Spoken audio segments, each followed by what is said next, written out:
kita bersama-sama untuk pertama kali saya hadir di Taman Nusa Subang bersama dengan tuan-tuan muslimin muslimat yang dikasihi dan dirahmati oleh Allah Subhanahu Wa Taala. Dalam kesempatan masa yang agak terbatas, yang kalau kita nak cerita berkaitan dengan Mesir, muslimin muslimat dalam tempoh sejam ataupun 2 jam ni, mungkin kalangan ada poin-poin ataupun nota-nota yang saya akan tertinggal ataupun terpaksa ditinggalkan kerana untuk makna kata sesuaikan dengan masa. Walau bagaimanapun insya-Allah kita akan cuba kongsi. Sebelum daripada kita masuk nak cerita ataupun nak kongsi dengan muslimat tuan-tuan yang dikasihi oleh Allah Subhanahu Wa Taala, yang pertama kita menyadari bahawa apa yang berlaku kepada umat Islam bukan hanya di Mesir. Krisis ataupun kemelut yang melanda umat Islam pada hari ini berlaku di seluruh dunia. Nyawa umat Islam seakan-akan tak ada harga nilai. Di mana tuan-tuan lihat, saksikan di mana saja ada umat Islam, ada saja gerakan Islam yang cuba untuk buat amal ma'ruf nahi munkar, di situlah darah akan berkurang. Di situlah yang akan timbulnya fitnah. Dan di situlah kita akan saksikan bagaimana umat Islam diratap bagaikan musuh menghadapi hidangan ketika mereka sedang lapar. Dan ini yang berlaku malam ini. Kita nak fokus hanya di Mesir, tuan-tuan. Tapi kita kalau melihat keadaan yang lebih sedih dan besar sebenarnya berlaku pada hari ini, ialah bertimpa-timpa umat Islam. Sebenarnya kita masuk baru ni, kita berada di tahun baru 2014. Walaupun tahun baru di sisi Masihi dia bagi, tetapi kita melangkah muslimin muslimat dalam keadaan saudara-saudara kita di seluruh dunia diuji dengan Allah, diuji oleh Allah Subhanahu Wa Taala dengan ujian yang maha dahsyat, yang lebih dahsyat daripada kita. Yang kita tengok tak selesai lagi apa yang berlaku di Palestin.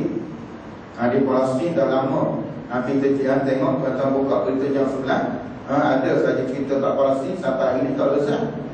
Kenapa tak selesai? Banyak faktor. Kerana umat Islam bila dah lama, padahal muslimin muslimat di sana dah terdapat kiblat kita yang pertama, nama Masjidil Aqsa. Dia bukan satu isu. Sebab tu Dr. Yusuf Qadhawi menyebut bahawa isu Palestin dia bukan hanya sekadar isu. Nak main boleh main, kalau kita rasa tak benar dengan kita dan kita kata ada benda yang lebih penting, kita tinggalkan. Itu bukan isu. Kerana Palestin adalah berkaitan dengan akidah.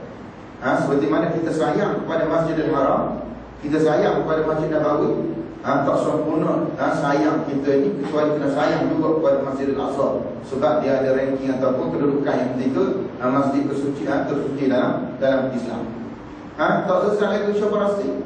Banyak kita tengok, bukan hanya umat Islam Palestin, Gaza berhadapan dengan Zionis Israel dan bantu oleh musuh-musuh yang bersekutu dengan mereka, tetapi berhadapan dengan karena daripada bangsa sendiri, mereka yang mengucap la ilaha illallah sendiri, tetapi kerja nak mufawadah, kerja tak ada lain, hari-hari nak berunding, nak berdamai dengan Israel. Namanya Kumpulan Fatah, dulunya Yasir Arafat, sekarang Mahmud Abbas. Tak mahu langsung nak mukawalah, nak angkat senjata dengan Israel, kerja nak berunding. Tahun lepas kita saksikan berapa ratus kalangan aktivis pemimpin Hamas dipenjarakan dalam penjara Fatah sendiri. Mereka penjarakan pemimpin Hamas di Gaza. Sama umat Islam, muslimin muslimat sekalian. Tak selesai lagi isu Palestin. Kita dengar macam-macam isu hari ini yang berlaku pula kepada saudara kita di Syria. Syria muslimin muslimat 2 tahun. Ni bulan Mac 2014 genap je 3 tahun. Saudara kita yang mereka ni sebagai besar, kalau kita tengok komposisi penduduk Syria umat Islam, 80% adalah akidah Ahlussunnah wal Jamaah. Yang sebagai besar pemimpin mereka adalah akidah Syiah Nusairiyah. Orang kata adakah semata-mata Syiah? Saya kata tidak. Kalau kita lihat kalangan menteri-menteri Bashar pada ayahnya dulu, menteri-menteri yang dilantik oleh Hafiz Al-Assad, kalangan mereka adalah Ahlussunnah wal Jamaah, tetapi mereka yang berfahaman sosialis, yang berfahaman sekular, yang cukup anti dendam kepada Islam. Khususnya kita tengok salah seorang daripada Menteri Pertahanan zaman Hafiz Al-Assad, yang kalau tuan-tuan baca, nama Mustafa Fallas, masih hidup lagi. Dia lantik sebagai Menteri Pertahanan 3 tahun di zaman Hafiz Al-Assad. Dia buat satu pengakuan bahawa ketika dia jadi Menteri Pertahanan, dia menjatuhkan hukuman gantung sampai mati kepada pemuda Syria saja berjumlah 90,000 orang. Dan tempoh 3 tahun. Orang setahun 30,000. Adakah 90,000 semua tu pemuda Ikhwan? Kita kata tidak. Mereka adalah pemuda-pemuda yang minat pada Islam, masyarakat yang cenderung pada agama, yang menghidupkan masjid-masjid, yang mereka dianggap sebagai musuh kepada rejim Hafiz al-Assad. Lalu mereka dibunuh 90,000. Kita kata bukan mati, yang dicolek pada tiap malam balik daripada Usrah balik Sungai Jemaah, itu angka lain pula. Yang tu secara rasmi saja 90,000 dihukum pada zaman Mustafa Tallah sebagai kita. Siapa dia ni? Dia Ahlussunnah wal Jamaah, tetapi berfahaman sekular sosialis yang cukup anti pada Islam. Kita tengok pula Muslimin sekarang, adakah isu Syria berakhir sampai hari? Tak, belum berakhir. Rejim korupsi keluarga Al-Assad masih lagi menentang.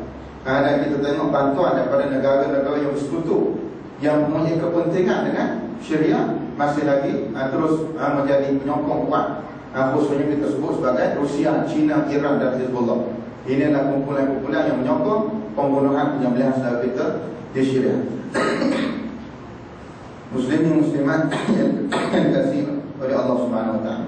Isu Syria ni kalau kita lihat bagaimana ulama-ulama Islam kita, khususnya Dr. Ali As-Sabuni, Dr. Yusuf Qadawi, memberikan keutamaan yang paling tinggi, meletakkan isu Syria adalah isu yang utama. Bukan bermakna mereka tidak mengiktiraf Palestin sebagai isu besar, tidak. Palestin, Masjid Al-Aqsa, Baitul Maqdis tetap berada dalam hati kita. Tetapi dilihat dari sudut penentangan umat Islam di Palestin, khususnya di Gaza, mereka mampu lagi ke depan dengan Zionis Israel. Kerana mereka ada Brigade Al-Qassam, mereka ada Brigade bersenjata mereka yang boleh lawan, yang boleh membalas serangan yang diberikan oleh Israel. Tetapi kalau kita lihat khususnya kepada umat Islam Syria, mereka tak ada apa-apa. Mereka bangkit dengan secara aman, keluar dari jalan raya kerana benci kepada pemerintah keluarga Al-Assad yang merintah lebih daripada 40 tahun di Syria. Merintah dengan cara yang cukup kejam dan zalim. Dan akhirnya mereka dibunuh dengan cara yang paling kejam. Dalam tempoh 2 tahun, 3 tahun, muslimin muslimat lebih daripada 100,000 sudah pun yang jadi korban. Ramai kalangan mereka lebih daripada 1 juta yang jadi pelayan. Yang jadi pelayan tempat sebuah khemah di sepadan Lebanon, sepadan Jordan. Baru ni tim Muslim Care tuan-tuan sekalian pergi melawat khemah-khemah. Sekarang ni negara-negara Arab masuk musim sejuk, tahap berkuku tuan-tuan sekalian. Bukan saya ketahu terpaksa pakai pakaian, tidur dengan heater dan sebagainya kerana terlalu sejuk. Saudara kita yang berada di sepadan Lebanon, sepadan Jordan, tak ada kita sebut dengan kelebihan kelengkapan begitu. Mereka terpaksa tidur dalam khemah yang begitu nipis, dalam keadaan selimut yang tak ada kelengkapan yang lain. Dan baru ni tim Muslim Care pergi melawat kalau sebenarnya di sempadan, tak silap saya, Jordan, melawat khemah pelayan saudara kita. Ada kalangan mereka terpaksa sembelih kucing makan kerana tak ada makanan. Ini yang berlaku pada saat kita di Syria. Dan mereka terus diburu, dan dunia terus menyempi dengan apa yang berlaku pada keluarga, kepada saudara kita di Syria. Maka ini nasib yang berlaku di Syria. Nak cerita banyak lagi, tapi malam ini saja Muslim. Dan sekarang, apa yang berlaku pada saat kita di Patani, tak tahu lagi. Apa yang berlaku pada saat kita tuan-tuan sekalian di Iraq hari ini, Iraq kembali bergolak. Kerana semenjak mereka masuk menyerang Iraq, jatuhkan Saddam Hussein, dia naikkan Perdana Menteri boneka dia, nama Nuri Al-Maliki, seorang Syiah. Nuri Al-Maliki Syiah, tak apalah, seorang lagi, satu lagi yang telah korang membunuh penyelewengan, seorang sekular, merintah sampai sekarang tak buat pilihan raya. Dia merintah sejak daripada 2003-2004 sampai hari ini. Dan rakyat tuntut demokrasi, dan mereka akan jadi demokrasi, kenapa tak nak buat demokrasi? Akhirnya pegang sampai hari ini, tak buat pilihan raya. Rakyat umat Islam bangkit. Kita semua sedia tahu bagaimana Iraq nasibnya macam Syria. Ramai kalangan umat Islam adalah Ahlussunnah wal Jamaah, dan tentera digunakan sepenuhnya untuk menggempur dan membunuh saudara-saudara kita di ambar satu wilayah dalam Iraq. Iran, ada sebuah wilayah takluk nama Ahwaz. Sebuah negeri kita tak pernah dengar. Sebelum saya jumpa isu ni sekarang, kita tak pernah dengar sebuah negeri dalam negara pentadbiran Iran nama Ahwaz. Ahwaz 90% adalah Ahlussunnah wal Jamaah. Dan disebut sebagai besar daripada sumber ekonomi negara Iran atau sekalian, hasil mahsulnya adalah daripada wilayah Ahwaz. Tetapi Ahwaz diangkut dengan berbagai sumber ke Tehran atau sekalian. Kita sebut akhirnya rakyat penduduk Ahwaz dia nak tinggikan, tak diberikan hak. Akhir mundur dan miskin, tidak diberikan layanan yang baik oleh kerajaan Iran yang mengaku kerajaan Islam. Saya akan ulang, Iran satu penyakit juga. Maka sebab itu tuan-tuan sekalian, banyak isu yang berlaku pada hari ini yang kita tengok tuan sekalian di mana-mana. Tuan-tuan lihat hari baru ni di Bangladesh. Di Bangladesh, pemimpin Jamaat Islami Bangladesh almarhum Syekh Abdul Qadir Mullah dijatuhkan hukuman gantung sampai mati. Salah apa? Pimpinan kerajaan Perdana Menteri Bangladesh perempuan tuan sekalian, nama Syekh Hasina, menjatuhkan hukuman gantung kerana katanya Syekh Abdul Qadir Mullah ni terlibat dengan aktiviti keganasan. Apa yang dia buat kerana berapa ribu orang yang dia bunuh, berapa juta yang dia solat dia bayar, wallahu a'lam, tak ada. Cuma yang boleh dihadapkan ialah pertuduhan keganasan. Peguam tuan-tuan sekalian, bila mahkamah jatuhkan hukuman gantung sampai mati pada dia, jumpa dengan dia, wahai Syekh Abdul Qadir, boleh kamu nak lepaskan tuduhan ni, pergi menghadap presiden, minta maaf.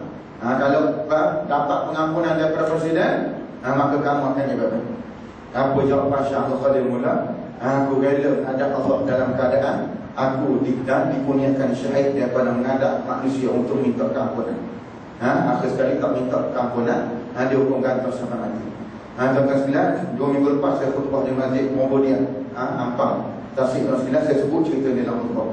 Lepas pada selesai khutbah turun, ada seorang kulit hitam, saya rasa warga India itulah, kerja dapat peluk dan sekalian menangis dia. Dia kata, Ustaz, terima kasih. Saya ingatkan, kenapa pula? Dia kata, saya daripada Bangladesh, daripada Dhaka. Rupanya dia tersentuh terus sekalian. Saya tak sebut apa-apa, cukup kita sebut, mudah-mudahan Allah Ta'ala berikan kemenangan pada saudara kita dan Melayu. Rupanya dia tersentuh terus sekalian. Rupanya ada kalangan umat Islam di Malaysia ni boleh sebut nama Bangladesh walaupun kita tak ada kena-mena dengan mereka di Bangladesh. Inilah muslimat hebatnya ukhuwah Islam. Ukhuwah Islam ni tuan sekalian, persaudaraan kita sama kita ni bukan sekadar kita kata sempadan geografi, bukan sekadar bangsa dan juga negara. Almarhum saya untuk kata ukhuwah persaudaraan dan Islam ni melangkau sempadan geografi. Walaupun mereka duduk penuh Afrika, walaupun dia duduk di mana sekalipun, asalkan mereka mengucap la ilaha illallah, mereka tu adik-adik kita. Allah Ta'ala ajar dalam Quran surah Hujurat, innamal mu'minuna ikhwah. Sesungguhnya semua orang beriman tu adik-adik. Kalau kita rasa kalau orang maki adik kita, kita marah pada orang. Kalau orang itu sekalian kacau, mencabut kehormatan kakak kita, kita marah pada orang. Orang kata uduh, orang kata kesat pada ayah kita marah. Begitu juga sikap kita kepada saudara-saudara kita. Jangan usahkan kata nak pukul, nak bunuh, sentuh pun tak boleh. Dan saya ingat kisah sahabat Nabi SAW, nama Abu Dufna radhiyallahu anhu, dia ditangkap satu hari oleh Abu Sufyan. Abu Sufyan tangkap dia. Abu Sufyan tawarkan pada dia, wahai Abu Dufna, boleh kamu sanggup tak? Kalau kita buka, kamu bebas aku tangkap Muhammad. Aku belasah dia. Kata Abu Sufyan, masa dia tak masuk Islam. Maka Abu Sufyan kata, demi Allah, usahakan nak tangkap Muhammad, nak tukar dengan aku, satu duri pun aku tak kemenangkan kena pada tubuh Muhammad SAW.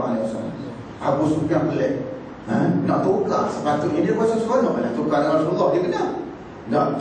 Sebab tu Abu Sufyan kata, ma ra'aitu ahadan yuhibbu ila ahadin ka ashabi Muhammadin Muhammadan. Aku tak pernah tengok manusia yang sayang pada orang seperti mana sayangnya sahabat Muhammad kepada Muhammad. Tak pernah tengok. Ini sembilan hebatnya persaudaraan kita dan Islam. Sebab itu saya nak masuk dan sembilan kepada cerita berkaitan dengan Mesir. Sebelum pada itu kita ingat dan sembilan bahawa kadang-kadang kita rojokkan itu satu masalah juga. Kadang-kadang bila kita tengok suatu perkara, orang akan buat pelbagai tafsiran dalam keadaan dia tak dapat maklumat sejelas.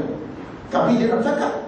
Dia nak cakap. Dan dia cakaplah daripada sumber yang tak betul, dan sekali menjatuhkan hukuman kepada orang tersebut dalam keadaan dia tak dapat bukti yang cukup lengkap.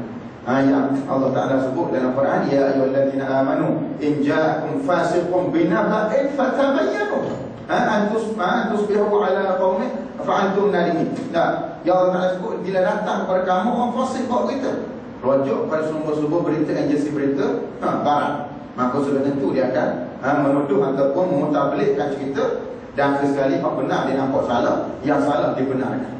Maka Allah Ta'ala kata tabayyan, kena cek, kena perhati, kena tengok, kena nilai muslim tanya. Maka sebab itu hari ini kita tengok khususnya apa yang berlaku di Mesir. Tuan-tuan muslimin muslimat yang dikasihi rahmati oleh Allah Subhanahu Wa Taala sekalian. Dan kita kena ingat Mesir ni tuan-tuan sekalian adalah negeri ataupun negara yang banyak dari sudut sejarah dalam Al-Quran pada sebut, adalah hadis Nabi sallallahu alaihi wasallam pada sebut, adalah sirah. Kita tengok tuan-tuan sekalian, yang kita boleh ambil satu daripada banyak yang berlaku ialah bagaimana Maria Al-Qibtiyah. Maria, Sayyidatina Maria adalah salah seorang daripada isteri-isteri baginda Nabi SAW yang jumlah 11 orang. Nabi berkahwin dengan seorang wanita Maria. Daripada mana Maria ni? Daripada Mesir. Yang kita tengok sejarah dia bagaimana Nabi menulis surat pada Al-Muluk wal-Hukam. Dia tulis surat pada semua pemimpin negara pada masa itu, termasuk pemerintah Bahrain, pemerintah Yaman, Raja Maqawqis, Raja Kisra, Raja Parsi, semua dihantar surat. Antara isi kandungan minta yang kena masuk Islam. Aslim taslam, masuk Islam, kamu akan selamat. Ada kalangan pembesar yang terima surat dengan baik. Ada kalangan mereka tak masuk Islam. Antara yang masuk Islam adalah Raja Hafsyah Al-Najashi. Letak surat elok, layan tetamu yang hantar surat elok, dan akhirnya masuk Islam. Bila wafat ataupun meninggal dunia tahun ke-9 Hijrah, Nabi yang berada di Madinah, Nabi sembahyang gaib pada jenazah Raja Al-Najashi, masuk Islam. Kalau tak masuk Islam kurang. Antaranya kita tengok termasuklah Raja Maqawqis. Raja Maqawqis ni pemerintah Mesir pada masa itu, dia tak masuk Islam.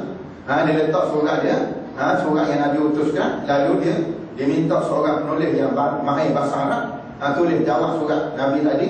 Dia minta, dia kata Rasulullah bahawasanya tak dapat surat ni, dan aku berikan kepada kamu hadiah, kepada kamu wahai Muhammad, beberapa hadiah. Iaitulah antara yang pertama diberikan hadiah seekor bagal ataupun himar ataupun keldai, lebih kurang kecil sikit pada kuda. Nama dia Wildal, nama himar, dihadiahkan kepada Nabi. Diberikan satu persalinan pakaian dan dihadiahkan kepada Nabi 2 orang hamba yang menurut Raja Maqawqis, 2 orang hamba ni bukan kelas biasa, tapi hamba yang dihormati di kalangan orang bangsawan. Orang ada nama juga lah. Seorang yang nama dia Maria, yang kedua nama dia Sirin. Dia 2 orang. Diberikan 2 ni kepada Nabi. Nabi sampai kepada Nabi di Madinah, tuan-tuan sekalian, Nabi kahwini Maria Al-Qibtiyah, dan seorang lagi Sirin Nabi kahwinkan dengan seorang sahabat dia nama Hasan bin Thabit radhiyallahu anhu. Hasan bin Thabit seorang penyair Rasulullah yang terkenal. Rasulullah ambil Maria. Lalu saya nak sebutnya Maria ni daripada mana? Daripada Qibtiyah, daripada Mesir. Dan banyaklah kita tengok tuan-tuan sekalian, yang akhirnya kita tengok Maria ni hasil dikurniakan seorang anak lelaki daripada putera Rasulullah, nama dia Ibrahim. Kita tengok anak Nabi, kita semua macam anak kita baca lah. Jangan anak Nabi kita ada 7 orang tu tak? Tuan-tuan sekalian, 3 lelaki 4 perempuan, salah seorang lelaki tadi lahirnya daripada Maria tadi, dan yang berbaki yang lain lahir daripada bonda kita, nama dia Khadijah binti Khuwailid radhiyallahu anha. Baik, tuan-tuan muslimin muslimat sekalian, apa sebenarnya yang berlaku di Mesir, Ustaz? Apa sebenarnya? Kalau boleh saya nak, Ustaz, dia kata kalimah yang pendek tapi banyak mana? Macam mana tu? Ustaz nanti cerita panjang-panjang lah. Kami nak dengar juga, tapi kalimah pendek. Tuan-tuan sekalian, kalimah pendek ini bukan daripada saya, tapi ulama-ulama di Mesir pada hari ini, yang muasar, yang semasa hari ini, antaranya Dr. Yusuf Qadawi, antaranya Dr. Muhammad Abdul Maksud, antaranya Dr. Sa'id Abdul Azim, saya sebut nama-nama ulama, dan lain-lain lah, Dr. Muhammad Imran dan sebagainya, menyebut bahawa as-sirah, pertemuan hari ini di Mesir dan juga khususnya di negara-negara umat Islam, bukan antara perang saudara. Ni saya nak berbetulkan kalau ada orang kata perang saudara sama-sama Islam. Dia kata kita bukan tak nak tolong, Ustaz. Ada juga cakap kita bukan tak nak tolong, Ustaz, tapi orang kata sama Islam. Ni tak faham, kan? Ada pula orang kata bahawa ini ada kata perang saudara je, sama-sama Islam. Biarlah. Hakikat ini diperbetulkan oleh ulama-ulama yang saya sebut nama tadi. As-sirah, pertemuan ini adalah bainal haqq wal batil. Pertemuan hari ini antara hak dan batil. Bukan persoalan Islam sama Islam, itu adalah antara keadilan dan kezaliman, antara hak dan batil. Maka yang akan saya cerita, tuan-tuan sekalian. Maka sebab itu kita tengok dalam sejarah Mesir yang cukup panjang. Saya ringkas itu sekalian. Kalau kita tengok lepas berlakunya revolusi tahun 52, Mesir ini banyak revolusi yang kita tengok yang menggulingkan yang terakhir pemerintahan peraja.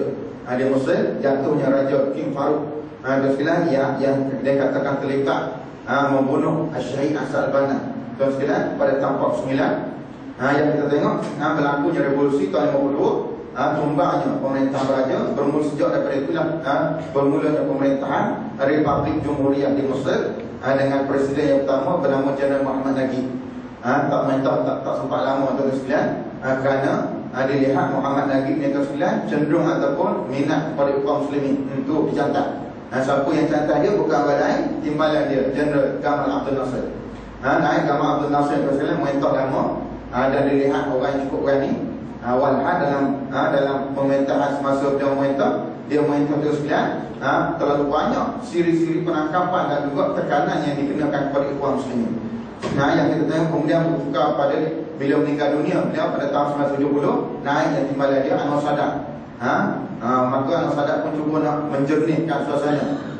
Maka penjaga-penjaga yang pernah memenjarakan kaum muslimin pada zaman Gamal Abdel Nasser, dia pecahkan. TV tunjuk tengah sekalian.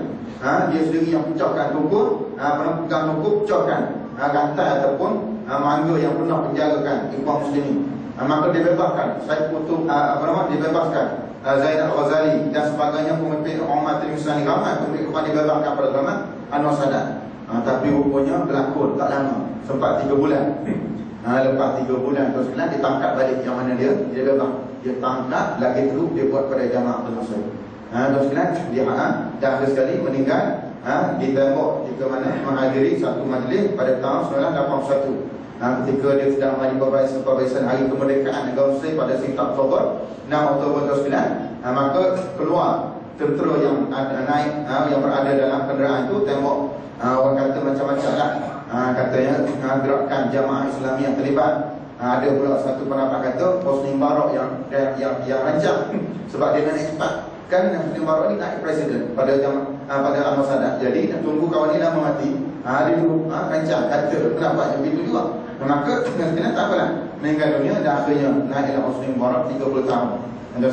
Itu pun nak mewariskan presiden tu pada anak dia Jamal Mubarak. Maka rakyat menentang pada, kita kenal pada 2011 dikenali sebagai Arab Spring yang menumbangkan rejim Mubarak. Maka muslimin muslimat tuan-tuan sekalian, yang kita nak sebut ialah bagaimana di Mesir terdapat dua badan ataupun dua institusi, dua musuh yang paling digeruni oleh musuh Islam.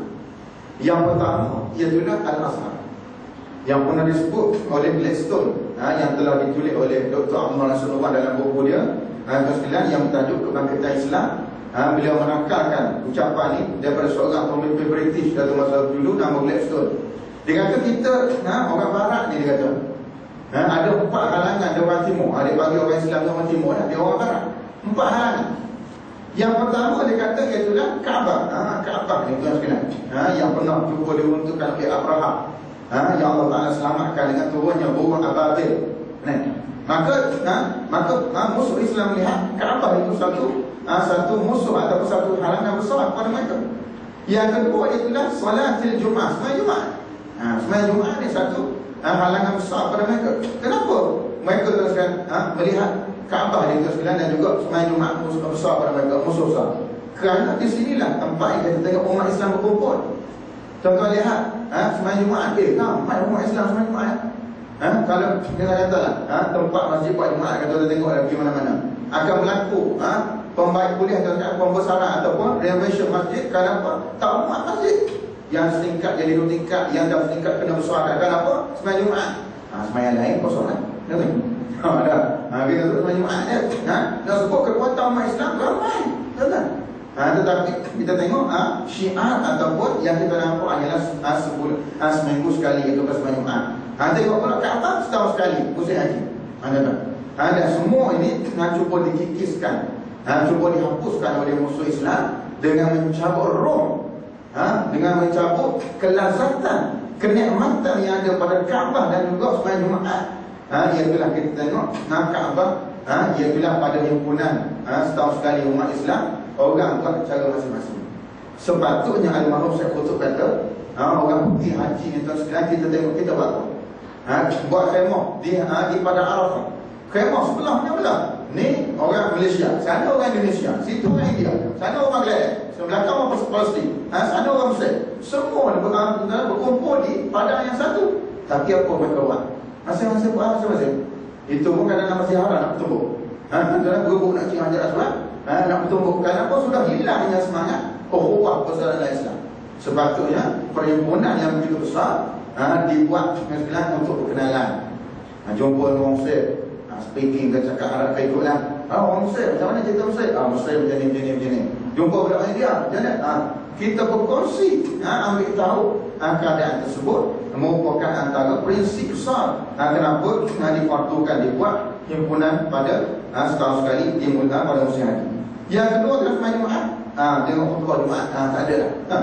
Dia cabut sekalian. Kadang budak-budak muda lah, dia pergi sembahyang Jumaat pun sebab takut jadi orang munafik. Dia pergi pun lewat-lewat, dia orang dia awal boleh kata tidur juga dengan khutbah. Maka pergi lambat-lambat tu pokok pisang bakar. Jadi orang komat tak boleh masuk. Dan sekian habis. Yang akhirnya tidak ada ruang pada khutbah ataupun sembahyang Jumaat. Yang ketiga, yang disebut mushaf Al-Quran. Ini dah sekalian. Yang orang sekalian baca Quran bila pada orang mati tu. Orang hidup dia tak baca.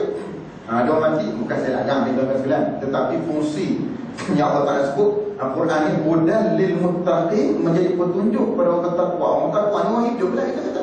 Tak digunakan. Maka sekalian tak ada. Yang keempat, Gladstone kata Al-Azhar ada tu. Al-Azhar yang kita tengok berada di Mesir.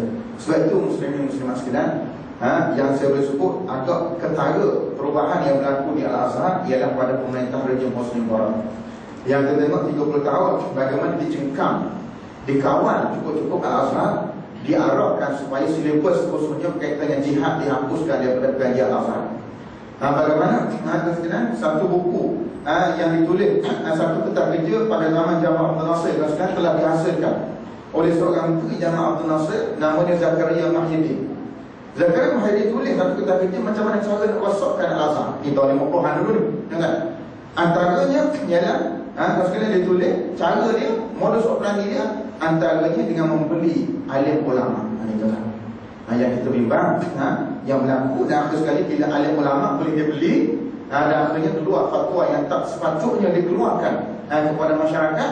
Yang sepatutnya bila nak keluar fatwa, perlulah ditengok dari sudut masa depan ataupun keadaan ataupun baik buruk yang akan berlaku setiap fatwa dikeluarkan. Betul, kita tak nafi apa yang dia sebut tu betul.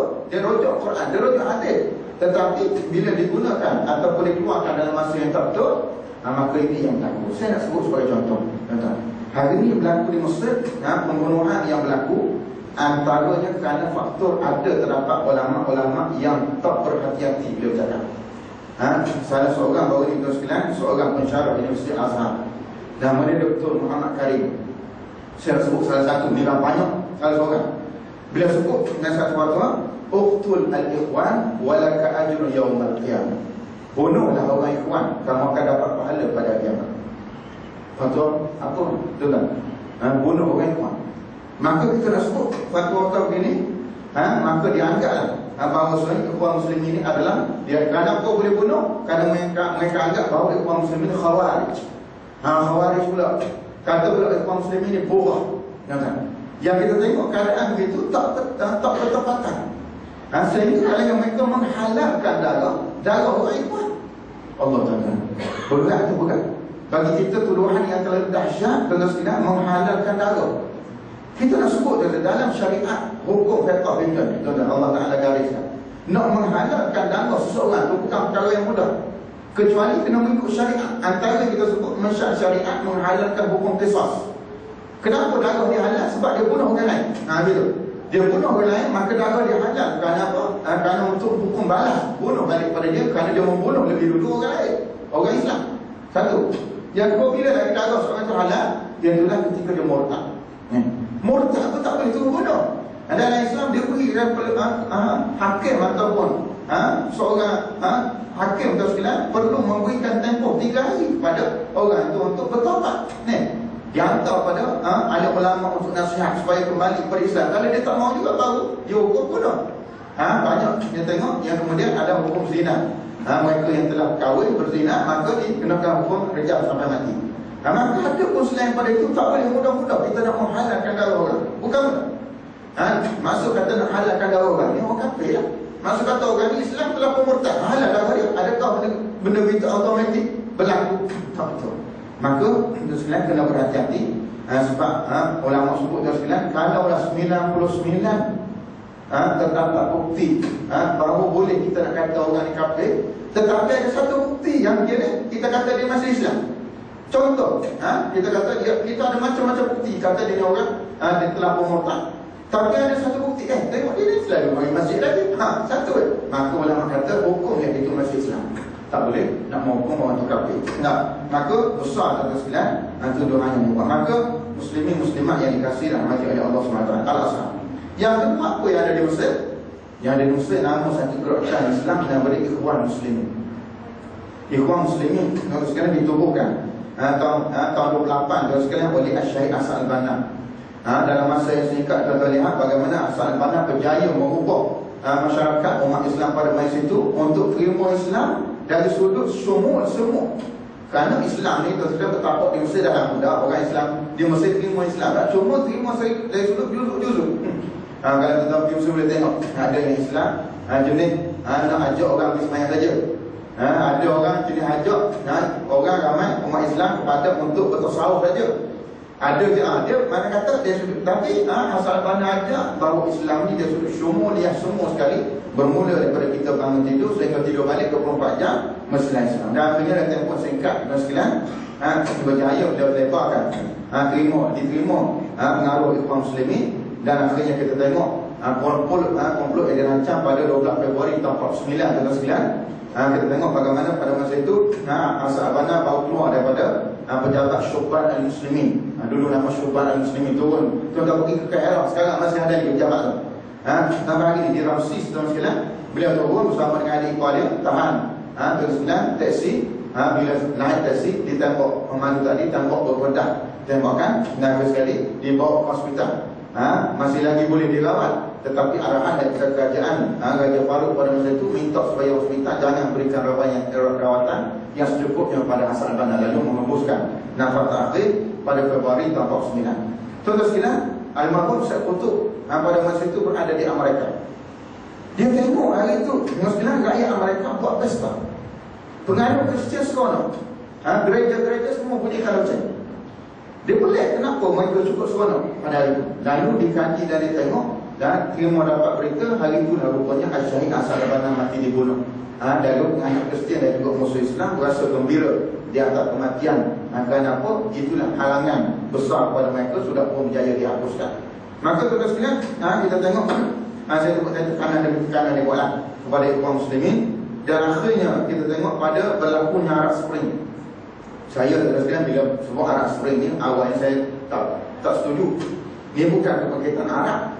Tuan-tuan, yang berlaku di Mesir, yang berlaku di Syria, yang berlaku di Libya, yang menjatuhkan Muammar Gaddafi, tuan-tuan semua sekali, ini adalah kebangkitan Islam. Islam cuba bangkit tuan-tuan sekalian di atas semangat yang diterima oleh semua manusia, kebebasan. Ini semua orang. Di atas keadilan, di atas macam-macam semangat prinsip demokrasi, dan mereka gunakan tuan sekalian, khususnya yang ada di Mesir, tumbangnya Hosni Mubarak tuan sekalian yang mu'itah subhanallah tuan-tuan.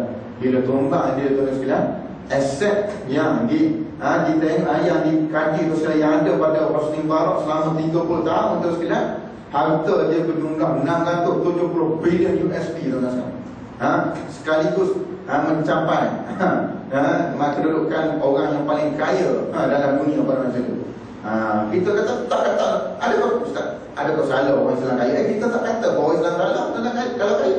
Bahkan kita nak Islam, orang Islam tu kaya.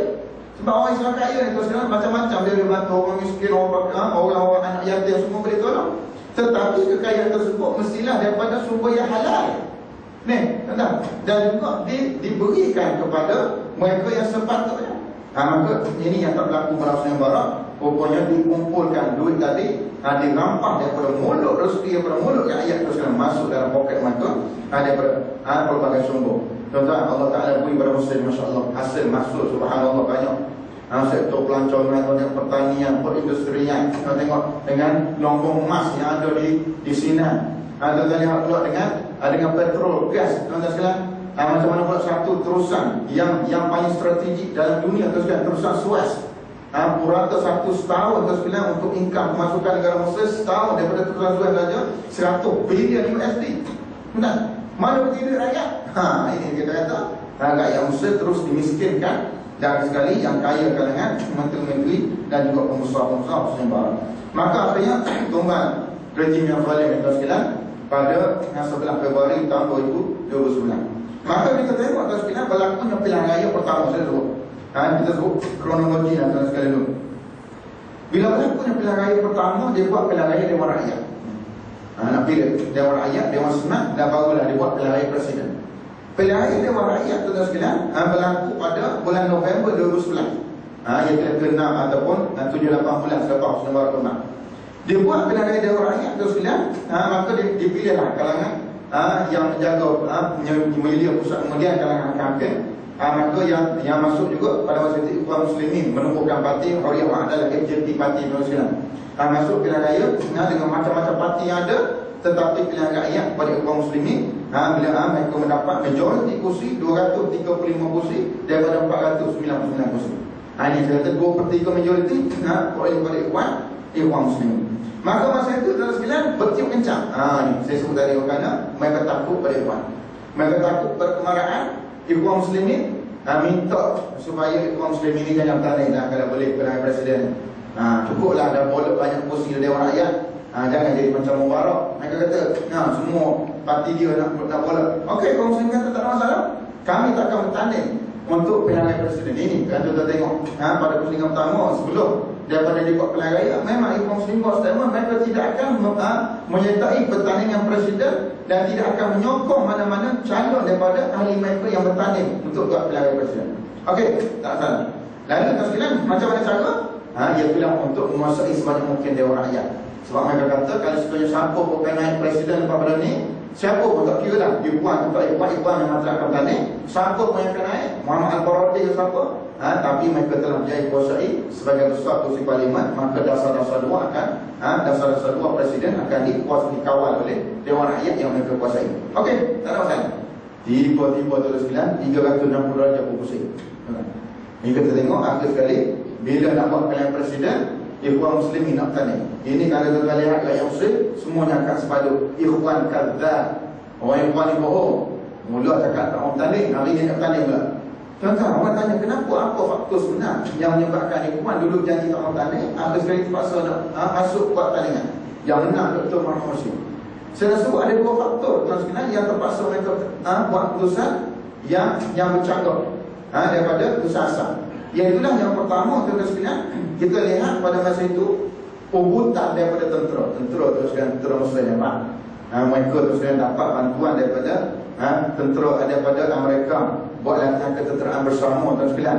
Maka sebab itu mereka berjaya pegang tuan sekalian kuasai tentera yang menyebabkan tentera tak mahu terus serahkan kuasa penuh pada Ikhwan Muslimin yang telah pun menjadi kuasa majoriti. Sebab dalam perlembagaan menyebut siapa-siapa yang mendapat kuasa 2/3 majoriti dalam parlimen, mereka berhak betul kerajaan. Tapi tentera tak mahu serah pada Ikhwan sebab yang menang tu Ikhwan. Ya tak? Jadi Ikhwan kata tak ada masalah. Kamu tak mahu serah pada kami ukur akan bertanding pilihan presiden. Tuan-tuan sekalian, itu urutan. Akhir sekali tak dengar serta makan sama juga dan sekalian, itu yang menjurus pada faktor utama kerana tentera tidak mahu serahkan kuasa sepenuhnya kepada Ikhwan Muslimin yang menjadi yang mempunyai kuasa 2/3 dalam Dewan Rakyat. Yang kedua tuan sekalian, pada masa itu adalah seorang ahli Majlis Syura Ikhwan bernama Dr. Abdul Munim Abdul Futuh. Bila dia dengar keputusan daripada Maktab Irsyad daripada Jawatankuasa Ikhwan Pusat tak benarkan mana-mana ahli Ikhwan bertanding, dia rasa pelik. Kenapa tak mau bertanding? Lalu dia buat keputusan yang bercanggah dengan jemaah Ikhwan Muslim. Dia umum, saya akan bertanding. Walaupun Ikhwan tak bertanding, saya ahli Majlis Syura, saya nak bertanding. Lalu tuan-tuan bayang bila Dr. Abdul Futuh ni ada sokongan daripada akar umbi yang cukup hebat. Yang menyebabkan Ikhwan mengalami masalah dalaman apabila ramai juga penyokong bawahan yang menyokong keputusan Abdul Futuh nak bertanding. Walaupun keputusan bersama mereka tak benarkan ahli bertanding. Pada masa itu stand Ikhwan nak sokong yang mana? Tuan-tuan bayang. Dalam masa sama Muhammad Al-Baradhi umum nak tanya. Muhammad Al-Baradhi yang kerja PBB, tuan-tuan tahu lah, seorang yang berfikiran, orang mereka yang banyak lama kerja dengan PBB, umum nak tanya. Dalam masa sama Abu Futuh Ikhwan nak tanya macam mana. Masa itu stand Ikhwan nak sokong Muhammad Al-Baradhi, takkan nak sokong Muhammad Al-Baradhi yang disokong oleh Amerika, nak tolak calon dia sendiri, dia orang golongan Islam, nak umum sokong Abu Futuh. Tentulah mereka kata ini adalah sandiwara Ikhwan Muslimin. Jadi dilema pada masa itu menyebabkan Ikhwan Muslimin kata umum buat tandingan. Kita pasal tanding, orang hantar calon mereka sendiri. Tuan-tuan yang dikasihi dan dirahmati oleh Allah SWT, akhirnya buatlah tandingan pada bulan Jun 2012. Buat pilihan raya, dihantar calon yang paling tak terkenal, saya sebut. Tak siapa pun tak kenal, saya pun tak kenal, dan rakyat Muslim pun tak kenal. Iaitulah Presiden Parti Sayap Politik Ikhwan, nama dia FJP, iaitulah bernama Dr. Muhammad Morsi. Dicalonkan sebagai calon presiden dan pertandingan mengumumkan akhirnya pada 30 Jun 2012 beliau akan sumpah sebagai presiden pertama, menang sebagai calon sebagai presiden Mesir yang pertama daripada kalangan rakyat yang dipilih secara sah dalam pilihan raya. Maka muslimin muslimat sekalian, subhanallah, dan sekalian masa itu kita gembira. Dan Hosni Mubarak tumbang, saya dari Mesir. Morsi naik, terus dia Morsi menang, saya dari Mesir. Morsi tumbang, kita berada Mesir. Tiga situasi yang berbeza dan sekalian. Yang kita tengok yang berlaku kepada saudara-saudara kita, khususnya umat Islam di Mesir. Maka saudara sekalian tak berakhir di situ. Kita sebut tak berakhir di situ. Bahkan musuh Islam ataupun musuh-musuh ini cuba untuk saudara sekalian buat kacau lagi. Walaupun Dr. Morsi menang atas semangat demokrasi. Kita sebagai orang Islam memang tak terima demokrasi, tetapi sebagaimana dengan cara silmiyah, dengan cara selamat. Bila dulu gerakan Islam tolak demokrasi, angkat senjata, ditohmah. Tengok dia kata gerakan Islam kerja nak lawan, angkat senjata.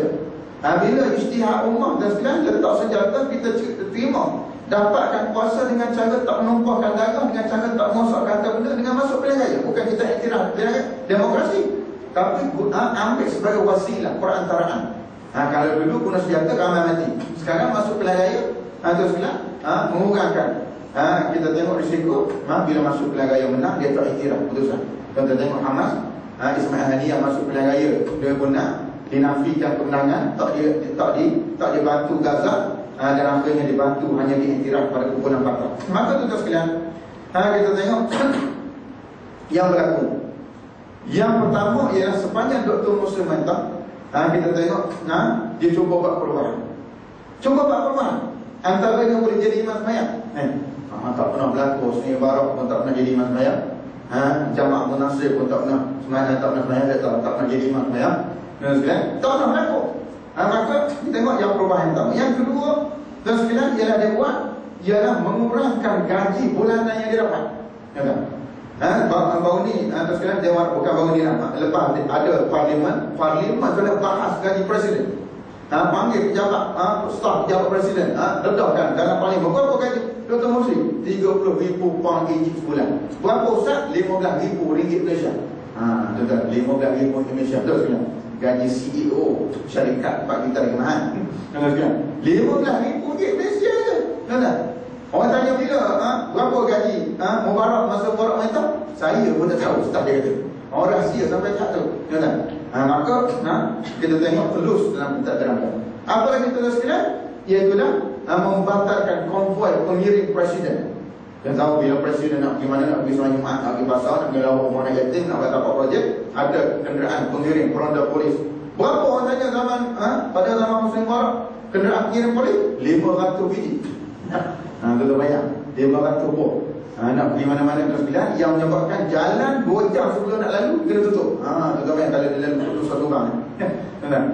Setengah jam kita dah nak balik rumah. Terpaksa tunggu tu. Nak habis 500 buah nak kan? Tuan sekalian, habis sekali kita tengok Morsi kata tak payah 500 buah lah, cukup 20 buah cukup lah. Tuan sekalian, ini perubahan-perubahan yang berlaku pada zaman. Dia banyak lagi tuan sekalian yang tak sempat saya nak sebut di sini. Maka tuan sekalian, orang baik ni kita kata orang jahat ada musuh, orang baik ada musuh. Kita kata contoh masyarakat kita tuan sekalian, kita tak ada buat apa pun, kerja elok kadang-kadang kena khianat. Kadang-kadang orang buat tak betul pada kita tuan sekalian. Yang ni yang Allah Ta'ala ajar, wa min syarri hasidin idza hasad. Baca qul a'udzu birabbil falaq, minta perlindungan dengan Allah daripada kejahatan orang dengki bila dia dengki. Sebab apa dengki? Tak tahu. Tak tahu. Jumpa bomok siang, jumpa bomok tu siup-siup. Kali-kali guna makhluk halus sebagai pembantu. Maka kita tengok tuan sekalian, ini yang berlaku pada Datuk Mursi, makhluk halus dia. Makhluk halus di Mesir ni bukan orang lain tuan sekalian, adalah menteri-menteri sendiri itu tak khianat pada Mursi. Yang tuan tengok Abdul Fattah Sisi bukan orang lain, menteri pertahanan. Yang khianat pada dia, menteri. Maka siapa lagi tuan khianat? Menteri petroleum. Tuan bayang, petrol tuan sekalian sepanjang musim setahun menteri tak ada. Rakyat marah. Sebab apa sudah 60,000 pemilik pengusaha sistem minyak semua orang Mubarak semua. Jadi dan sekalian dia puan tanya, sepanjang 30 tahun Mubarak mentah tak berlaku krisis pun. Mursi mentah setahun macam mana krisis? Rakyat kena queue dan sekalian 3-4 jam untuk dapatkan petrol sampai terdapat mereka di tempat tidur di sistem minyak. Ikhwan majalah Ikhwan pun sekalian, dan juga ahli parlimen Ikhwan tetap rupanya pemilik sistem minyak ni tuan sekalian telah pun berpakat dengan pembekal tuan sekalian untuk tidak hantar bekalan ini kepada sistem minyak.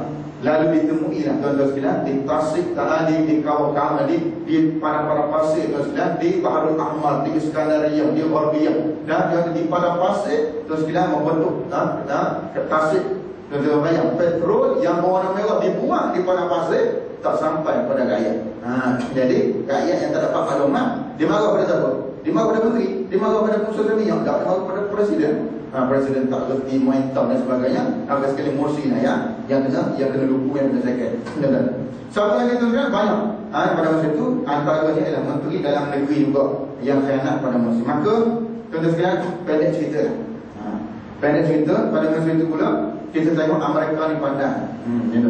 Dia tak menunjukkan rasa perentangan dia kepada Ikhwan Muslimin. Kita tengok duta Amerika di Kanada pun jumpa dengan Ikhwan. Kita tengok siswa luar Amerika pun datang sejarah musik kata, hebat mereka politik pandai. Lalu tentu sekalian golongan yang anti Mursi nampak bahawa di belakang Mursi Amerika. Amerika memang seronok bila Ikhwan mentah. Maka inilah tentu sekalian yang kita tengok. Maka dengan pelbagai perkara yang berlaku, lahirlah satu kumpulan pula, nama dia kumpulan Tamarrud. Macam-macam tuan. Tamarrud, T-A-M-A-R-R-U-D lah tuan. Apa maksud Tamarrud? Pemberontakan. Dalam bahasa Melayu maksud pemberontakan. Apa yang nak memberontak? Sebab Mursi gagal. Berlaku krisis petrol, berlaku krisis elektrik, berlaku krisis macam-macam tuan sekalian. Maka dia kata semua salah Mursi. Cukuplah setahun yang Mursi, cukup. Kita akan buat himpunan besar-besaran 30 Jun 2013. Sempurna setahun. Saya sebut tadi 30 Jun 2013, cukup. Kita nak singkirkan Mursi. Walhal dalam perlembagaan dan sekalian, seorang presiden boleh pegang 4 tahun. Sepatutnya tak puas hati pada Mursi itu, letakkanlah Mursi dalam peti undi. Tunggulah 2016. Tak boleh tunggu dah, dia kata. Tak boleh tunggu dah, gagal. Dan sekalian, akhir sekali mereka buatlah merancang himpunan tu sekalian pada 30 Jun 2013. Tuan-tuan sekalian, pada masa itu kita nampak pelik. Peliknya tuan-tuan sekalian, kenapa? Sebab tentera sebelum pada itu dah umum.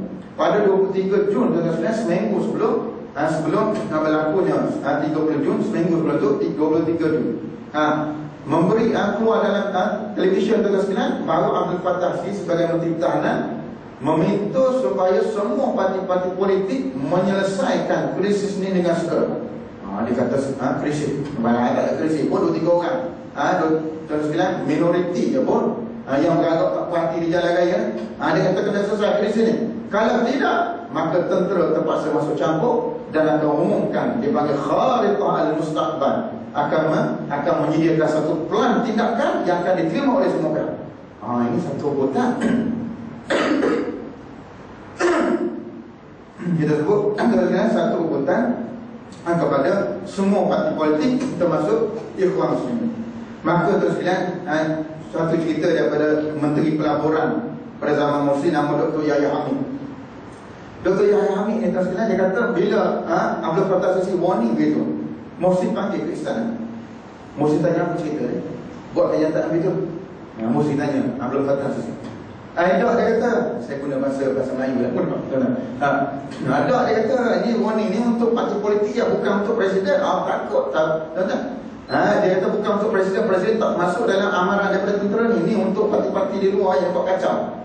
Dia kata, saya janji dengan presiden, kata Abdul Fattah Sisi, saya balik ni, saya akan buat kenyataan bahawa saya menjunjung perlembagaan dan menghormati institusi presiden. Ini contoh leader cabang Abdul Fattah Sisi. Dia balik, dia buat ke? Tak buat. Dia balik, dia teruskan dengan rampasan kuasa depan yang baik, berlakon. Maka sekali, kita tengok 30 Jun keluar lah sekalian. Memang ramai, kata orang 2 hingga 3 juta rakyat yang anti Morsi turun di Tahrir, turun di hadapan presiden, turun di hadapan istana presiden, istana Ittihadiyah. 2 juta, 3 juta turun selama berapa jam? 6 jam. Angkat gambar Morsi, pangkau tenang buruk kerana Morsi macam-macam. Maka sekalian 2-3 juta. Esok kita buka berita kata 22 juta. Dia tambah 2 depan. Weh, ramai. Mana angka 20 juta? Dia nak suruh nampak ramai. Akhirnya Al Jazeera sekalian buat satu laporan, buat satu perbandingan. Dia kata macam mana boleh 20 juta? Al Jazeera kata, walhal dia kata, kalau pergi ke Arafah, dia kata pada Arafah kita hukum ni paling ramai boleh muat 4 juta dia tu. Hukum di Arafah dengan 4 juta. Walhal tahrir ni dia kata lebih kecil, lebih sempit daripada Arafah. Macam mana boleh keluar 20 juta? Ajar saya tanya. Sekarang maka kata dia rupanya dia tambah 2 depan jadi 20 juta, tak sampai pun. Sekarang nak suruh nampak ramai orang baru pada musim. Lalu sekalian pada 1 Julai tentera sekali lagi keluarkan kenyataan minta supaya amaran terakhir minta selesaikan kemeluk ni dengan